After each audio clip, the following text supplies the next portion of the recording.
Palaging sinasabi sa akin noon ng aking inay na ang lahat daw ng tao ay ipinanganak na may kakambal na life partner o kung tawagin natin, soulmate.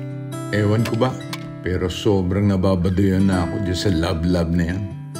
Kaya lang, sobrang na-delay na yata ang dating ng taong para sa akin. I like you. Dati pa. Hindi pa ako ready magkarelasyon. Love is so overrated. It's a huge lie. Isang napakalaking kalokohan yan. Pa, meron din po palang gusto ding bumati pa sa inyo. Sino? Happy birthday! Hanggang ngayon ba, ayaw mo pa rin akong kausapin at patawarin? O baka naman siguro, wala na talaga akong hihintayin. Bastos to hindi man lang nag-sorry.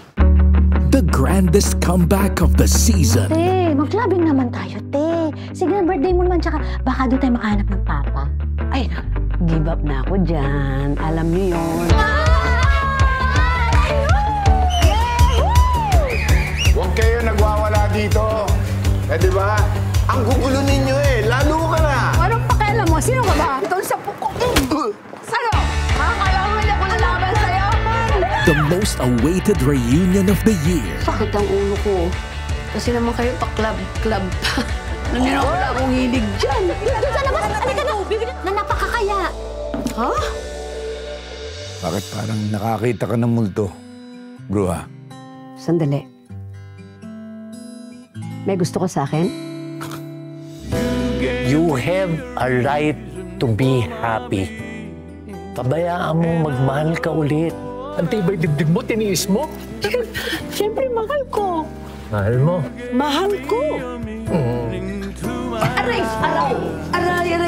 Pag pamilyar na kayo sa galaw ng isa't isa, doon nagsisimula ang totoong dynamics ng relasyon. Ilang beses ko ba sinabi sa'yong kaya ko?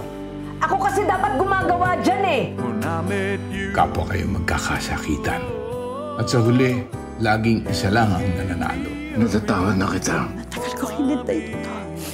At isa ay isang malaking talunan. Pinapangako ko sa iyo, hindi ako magsasawang isayaw ka habang buhay. Alam mo, maganda ka kapag nakangiti. Salamat. Joke lang yan. Bruho ka talaga. When I met you.